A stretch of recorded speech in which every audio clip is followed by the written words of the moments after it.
A seguir esse ato, houve uma reunião, então, do do comandante Arruda, dentro desse impasse, com o Flávio Dino, ministro da Justiça, e com o Capelli. E aí o que se sabe agora é que o tal do comandante Arruda, que caiu, ele peitou os caras de lá. Não, negativo. Não vai prender não. E tem outra coisa, vai ter que liberar os ônibus que haviam sido apreendidos por ordem do Flávio Dino. E aí o Flávio Dino, não vou liberar ônibus nenhum. Então foi uma confusão generalizada. Quase ia saindo os dois na porrada, essa é a verdade.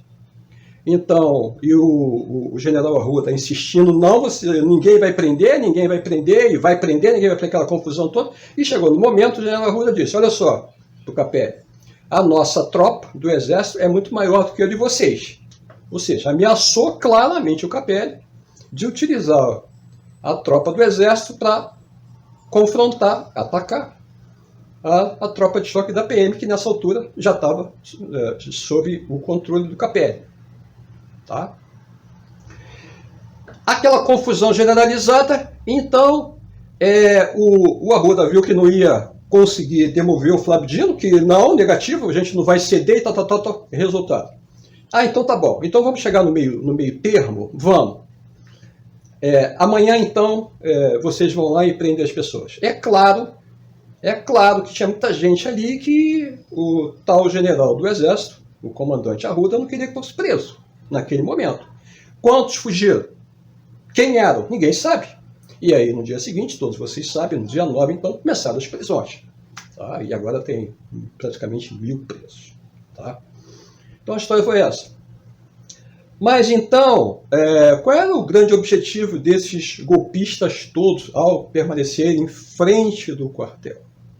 O meu modo de entender, seria forçar, tá, que, em função de toda a destruição do terrorismo que estava sendo praticado, o presidente Lula, que é o único que pode autorizar, né, autorizasse a GLO.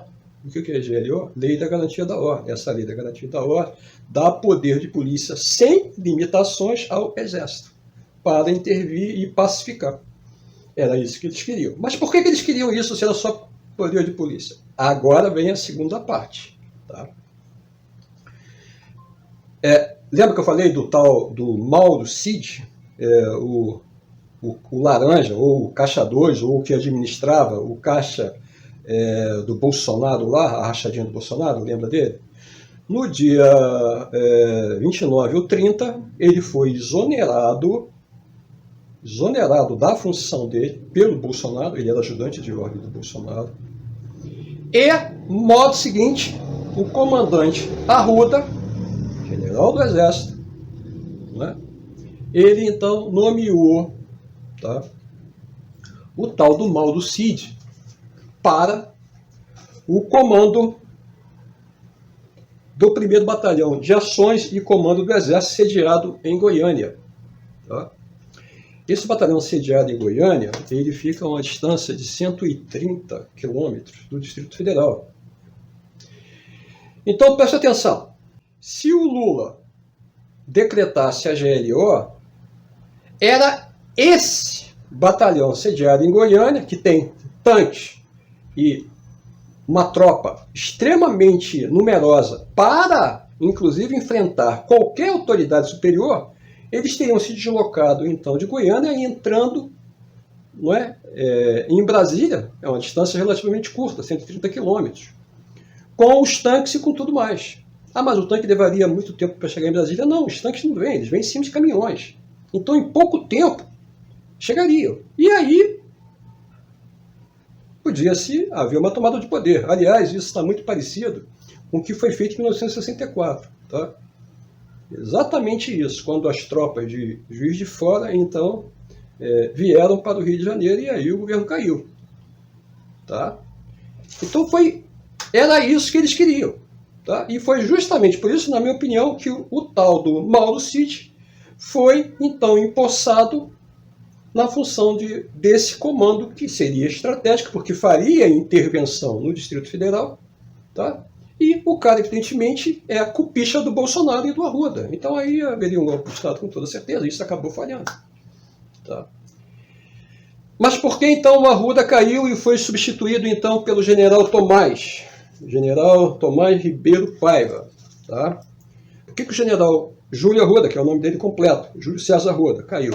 Porque, além disso que eu acabei de narrar para vocês, quando Lula soube dessa história da rachadinha, com o operador laranja sendo o tal do Mauro Cid, e que ele havia ganho um comando estratégico que poderia intervir em Brasília, ele exigiu a demissão do tal coronel. E aí o Arruda, o Júlio César Arruda, o comandante do Exército, negou. Negou a cumprir uma ordem direta do comandante em chefe. Quem é o comandante em chefe? Lula. Foi a gota d'água. Já tinha todos os eventos anteriores. E aí o Lula chegou para o Múcio. Vamos tirar esse cara. Mas 2 dias antes, na quinta-feira, o general Tomás tinha feito uma declaração pública em um evento defendendo a democracia. Então o Múcio entrou antes em contato com o general Tomás, convidou a ele para ser o novo comandante do Exército. O general Tomás aceitou e aí eles demitiram então o José Arruda. Então essa sequência, o Júlio César Arruda. Então a sequência foi essa. E aí o golpe foi sufocado. Tá? Hoje parece que vai ter a primeira reunião do novo comandante do Exército com o generalato. Tá? Então, a gente não sabe o que vai acontecer. Mas, o golpe está morto? Não, eu não acho que o golpe está morto, porque tem muita gente envolvida. Muitos desses generais estão envolvidos. Braga Neto, general Heleno, e provavelmente esse Ticotinho, o nome desse cara, nome esquisito, também. O tal do Vilas Boas, lá do Entado. Então tem muita gente. Esses caras são todos general de 4 estrelas. Tá? O Heleno não sei se é de 3 estrelas ou de 4 estrelas. Tá? Não sei. Mas a verdade é que o comandante Arruda, ele era o comandante mais antigo da tropa, ou seja, aquele que tinha a primazia na hierarquia de ser o comandante do Exército, caiu, e o general que substituiu agora também é o general também de 4 estrelas. Esse é um general garantista. Será que ele vai conseguir debelar isso de uma vez por toda? Cara, vai ter que haver muito expurgo nessa história toda aí, porque esse generalato todo, aposentado que participou de tudo isso, eles não vão se dar por vencido. Ou essa gente é expurgada, ou quem cai é o general novo que acabou de assumir. E aí acontece um golpe de Estado. Vai rolar? Eu acho que não, até porque há muito interesse aqui. Os interesses principais em relação a que isso não aconteça vêm justamente de Joe Biden, tá? Que já agora declarou todo o apoio ao Brasil e a confiança que Lula vai colocar essa gente no seu devido lugar. É isso, meus amigos. Um grande abraço.